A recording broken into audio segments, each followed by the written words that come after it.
the Mississippi, some people work while the others play.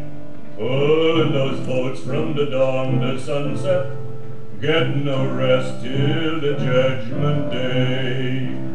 Don't look up and don't look down, you don't dast make the white boss frown. Bend your knee and bow your head and pull that rope until you're dead. Let me go away from the Mississippi, let me go away from the white man boss. Show me that stream called the River Jordan. That's the old stream that I longs to cross. Again, same thing. I had a girl.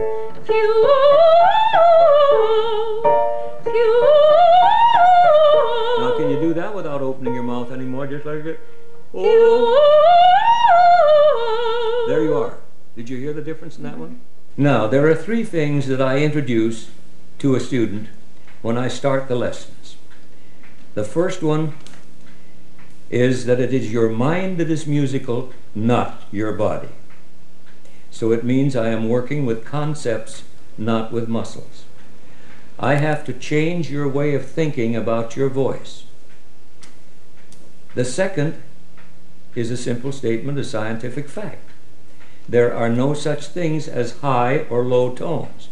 You don't have tones on the ceiling, and you don't have them on the floor. You're only changing pitch, and you want to learn to think that, so that you don't think up and down, because there's no need to. Now it takes time, because you have to learn to think sound and not a physical position. The amount your vocal cords move in a change of pitch is so minute that it would take a large microscope and a very strong one to show that movement. The third thing is the breathing.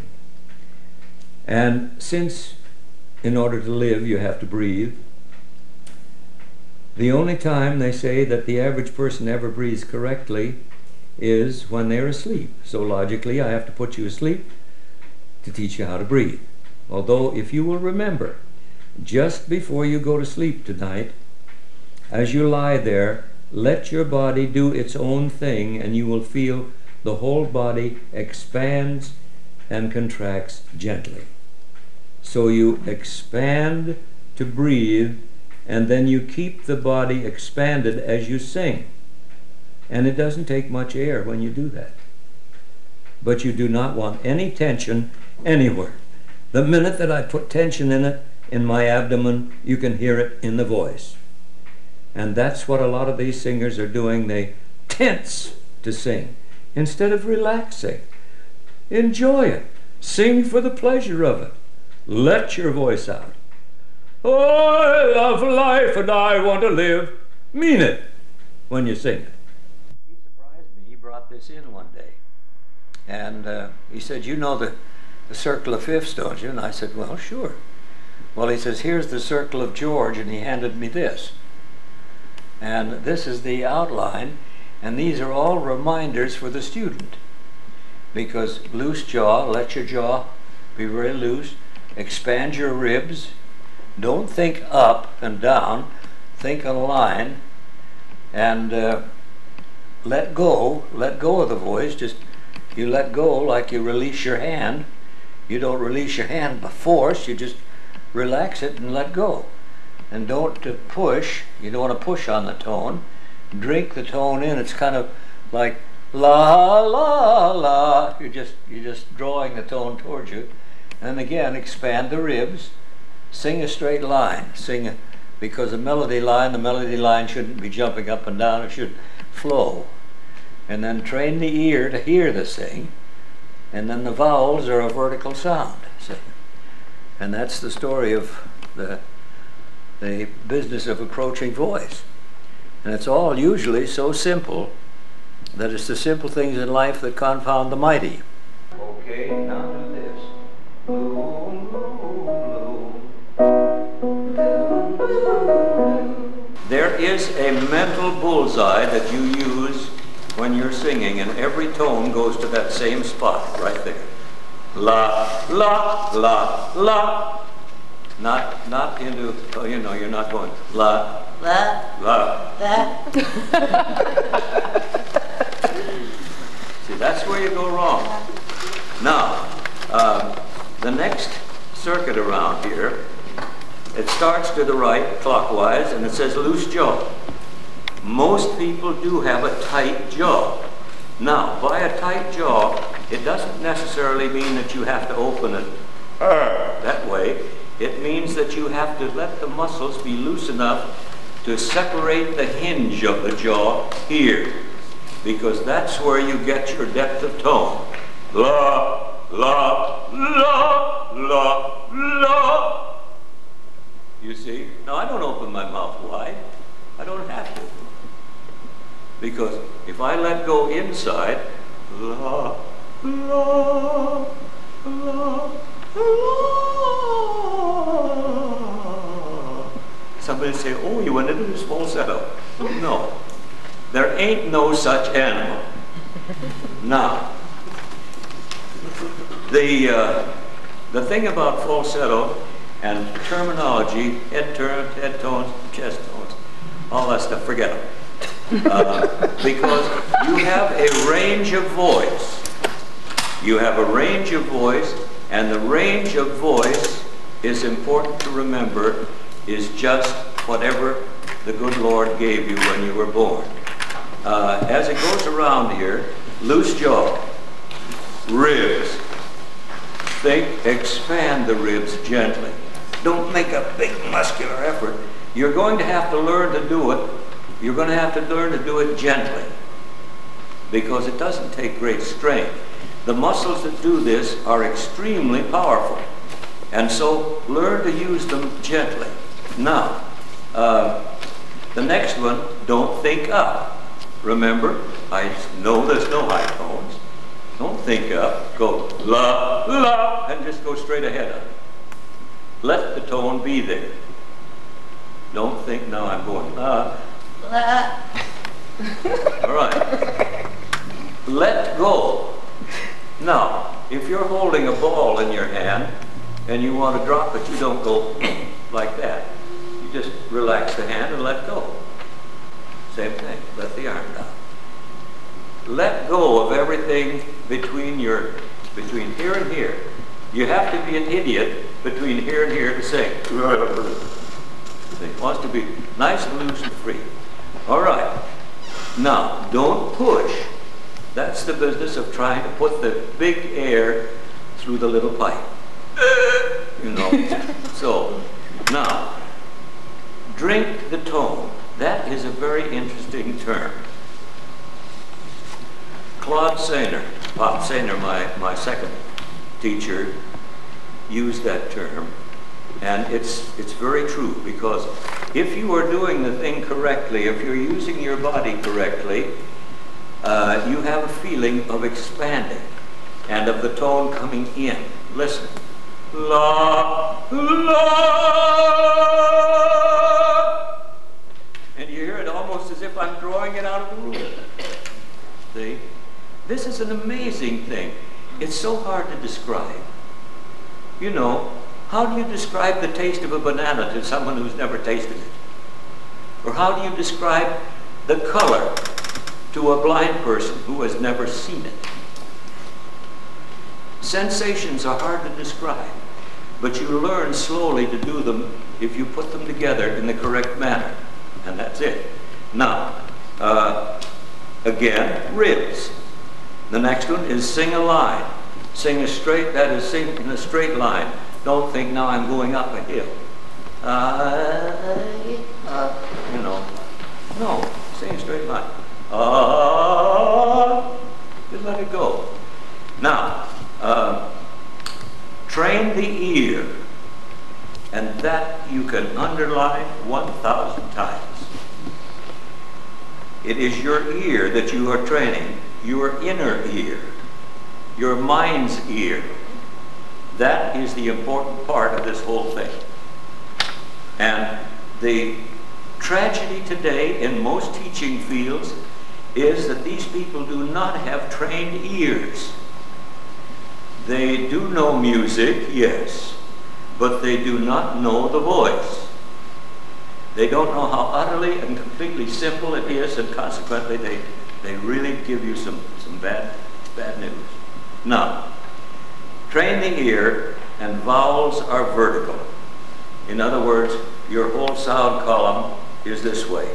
Stand, nice easy posture, fairly erect. Keep everything in line, because you sing through your throat, not with it. That's a very important thing to remember.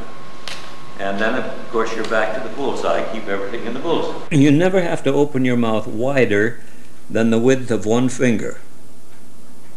But you do have to release the jaw, because the hinge of the jaw on most people is extremely tight. And in releasing the jaw, you have to get these muscles at the hinge loose. And your jaw wants to be like Mortimer's over here. Mort, show him how it's done.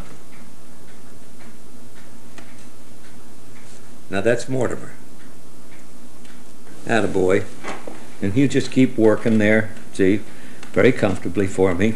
That gives you an idea of how loose that jaw hinge must be. The loosening of the jaw needs to be done at the hinge, not in the front, because you're attempting to open your mouth this way, not this way. Every time you open your mouth this way, you choke off your voice, folks' voice, right here in your throat, because you're pressing on it. No. That's why the jaw is called the jailer of the voice. And you know how Mortimer works. He has a loose jaw. Now really squeeze. Don't be afraid. Squeeze me as hard as you can. George likes this. Sure, I like to have pretty girls squeeze me. All right. Now, can you put more pressure? Don't be afraid. You can't hurt me. Okay. My hands aren't too strong.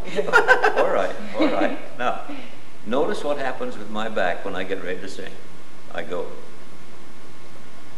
la, la, la, la, la, la, ah. Now, you didn't even hear me take a breath, did you? No. But I did. Because the minute I opened my ribs out, the air came in. Well, I could feel it. Yeah. It stayed that way, too. It didn't go in. No, and they don't want to. Now, I'll show you how this works. Now, this is my turn. Now, let your body be completely relaxed. Don't think about taking a breath to do this, but see if muscularly you can lift your ribs out into my hands. Okay, feel the air want to come in when you did that? Yeah. You create a vacuum. This is very important, girls. Now, let it relax again. Take a slow, deep breath with me and fill out back here.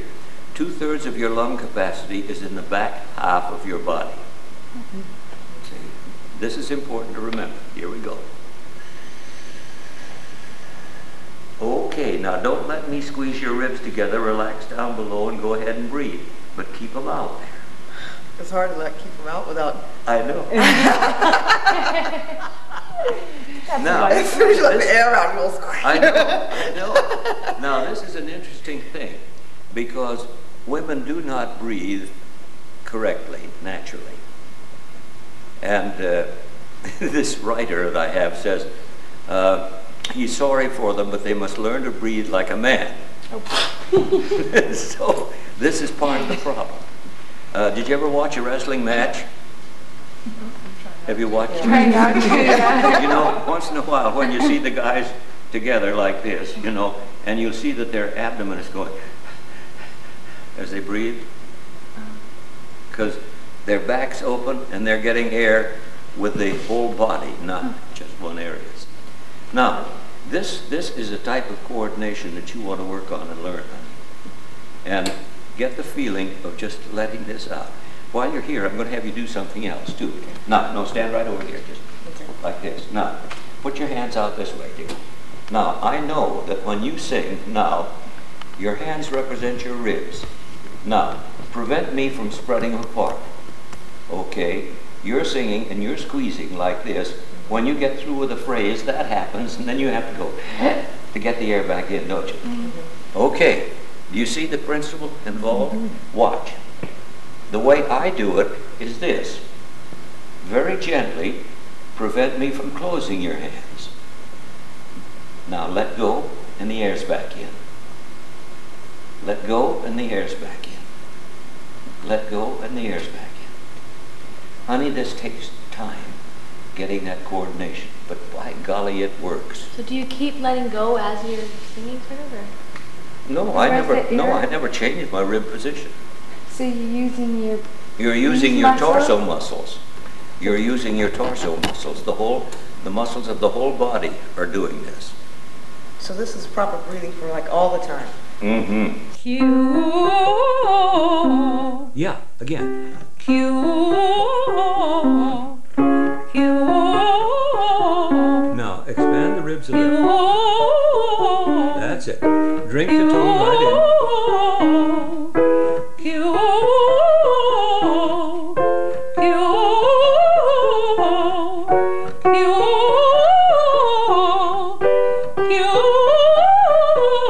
Now, just for fun, take the stick out.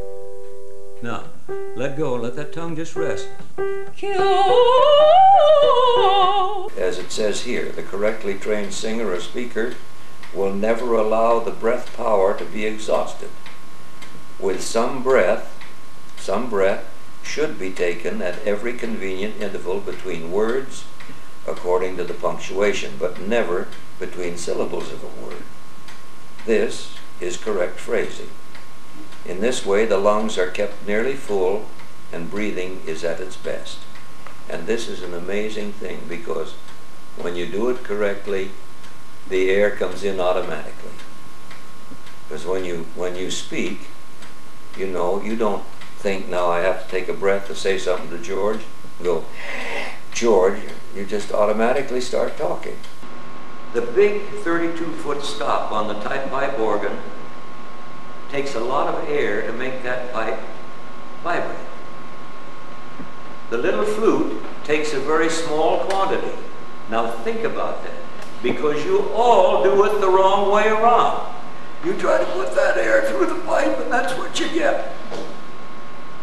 Now, so when I say singing is extended speech, I have two little simple songs, and watch my speech pattern.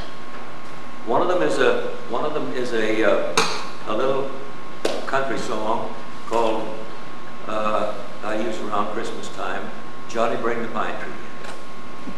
Starts out, Johnny, bring the pine tree in, put it in the corner room.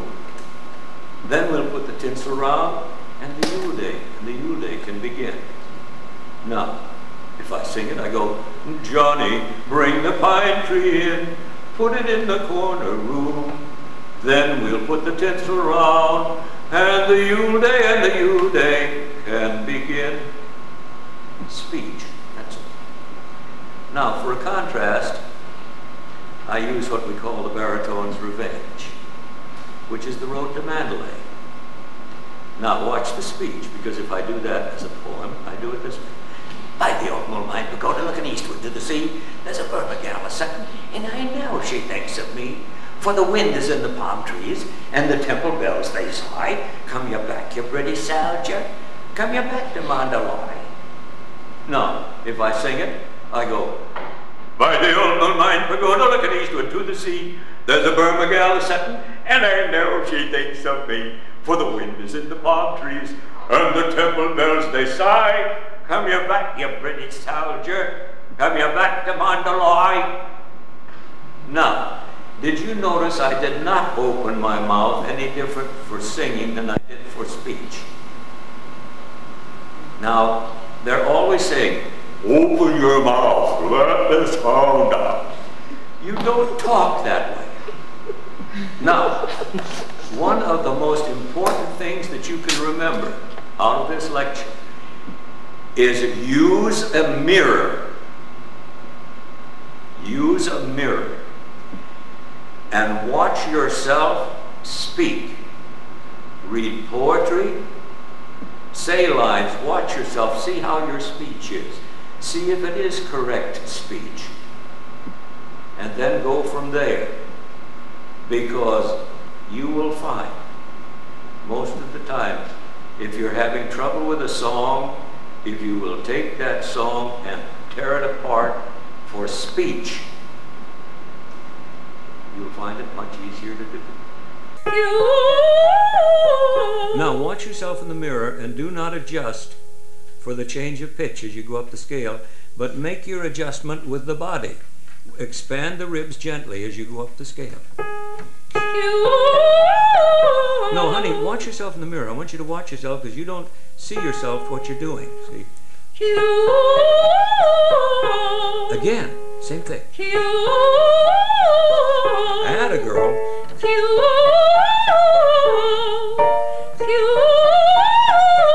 Now, can you do that without opening your mouth anymore? Just like it. Oh. There you are. Did you hear the difference in that one? The flute player blows across the instrument to set the air vibrating in the instrument to make the sound. When you blow on the neck of a bottle, you make the air in the bottle, boom, vibrate. The amount of air that is used for your voice is tiny, really. Now, do that again, dear. Tell you, join her with this, just for fun. Now, don't take a breath, just start. Now, one other thing. Don't listen to your own voice. Listen to the sound that the two of you are making, and listen to it out here in the room. Because I want you to get the habit of hearing your voice in the room, not in your head. Because you don't hear your true sound in your head, as you know. The first time you heard yourself on a recorder, you sure as heck didn't believe what you heard. Ran screaming from the room. I know, they all do it. And that's great, that's great. That's really, so, all right, now, don't take a breath, just loo, loo, loo. Now, both of you. Now, listen up here.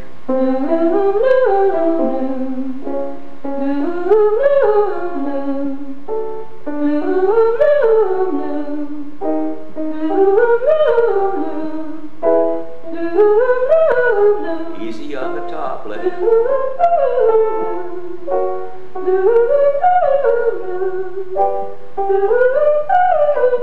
Now. All right. You hear those changes occur in the voices? See?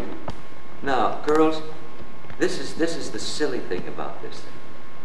This isn't accomplished in one lesson like this. It's accomplished by what you do with it. Remember what I said about instrumentals? The average singer does not practice the way they should because they have not learned to use their ears on their own tone, isolating it. Now, did you notice one thing? After I said, listen out here, the two voices blended much better than they did at first when they first started. When you're singing in an ensemble, don't listen to the voice, don't listen to your voice. You know what you can sing. You know the pitch. You know the sound. Listen to the mass of sound. 1952, I was on the road with Robert Shaw Corral, and this was a 30-voice chorus, 30 voices, 10 strings, consonata, concert organ, and boy, I'll tell you, we could put out sound the likes of which. And it was a funny thing. I stood in the middle of that chorus lots of times in the back row, and by golly, we had 9, 10, and 11 lined up. And there were times when actually the sound almost lifted me off of the floor. Because when I was listening to this sound out here, it was great. Great. The sound that you got was tremendous. Q, Q, Q, Q, Q, Q, Q, Q, Q, Q. Now put the stick in. There. Okay. Now, Q, Q. Q, Q, Q, Q, Q.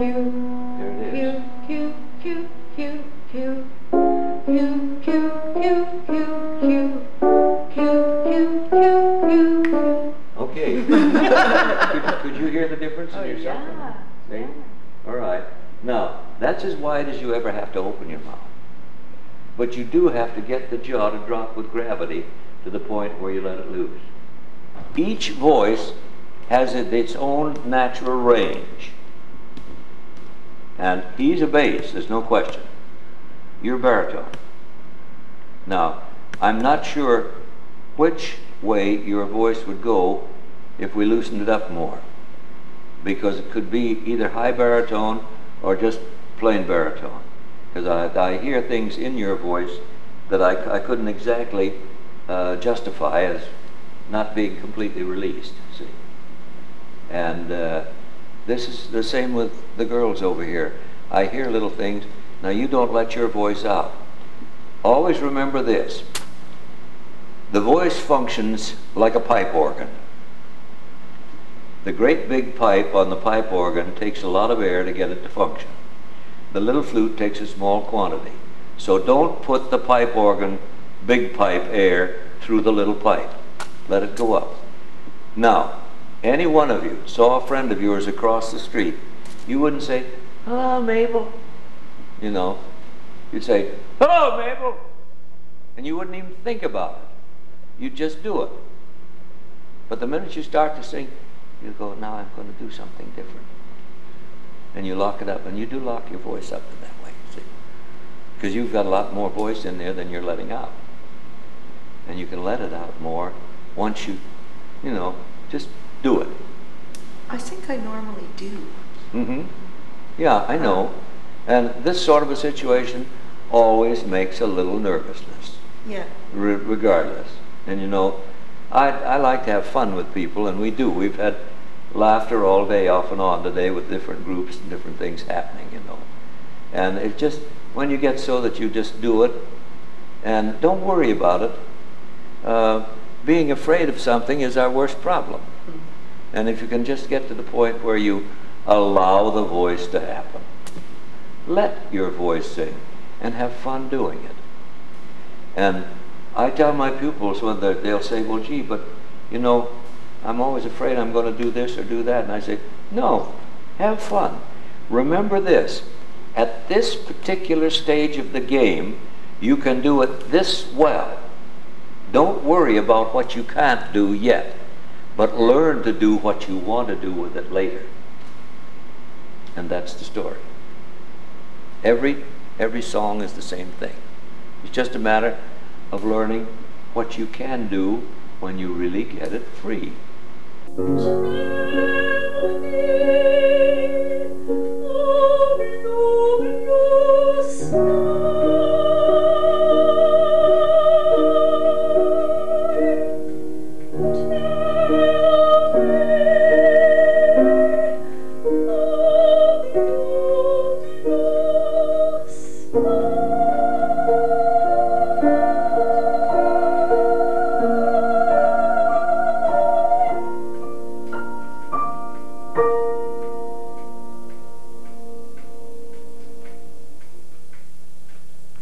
Now, there are three things that I introduce to a student when I start the lessons. The first one is that it is your mind that is musical, not your body. So it means I am working with concepts, not with muscles. I have to change your way of thinking about your voice. The second is a simple statement, a scientific fact. There are no such things as high or low tones. You don't have tones on the ceiling, and you don't have them on the floor. You're only changing pitch, and you want to learn to think that, so that you don't think up and down, because there's no need to. Now, it takes time, because you have to learn to think sound and not a physical position. The amount your vocal cords move in a change of pitch is so minute that it would take a large microscope, and a very strong one, to show that movement. The third thing is the breathing. And since in order to live you have to breathe, the only time they say that the average person ever breathes correctly is when they're asleep. So logically, I have to put you asleep to teach you how to breathe. Although, if you will remember, just before you go to sleep tonight, as you lie there, let your body do its own thing, and you will feel the whole body expands and contracts gently. So you expand to breathe, and then you keep the body expanded as you sing. And it doesn't take much air when you do that. But you do not want any tension anywhere. The minute that I put tension in it, in my abdomen, you can hear it in the voice. And that's what a lot of these singers are doing. They tense to sing instead of relaxing. Enjoy it. Sing for the pleasure of it. Let your voice out. Oh, I love life and I want to live. Mean it when you sing it. Thank you. That's the three things. He just keeps rolling along.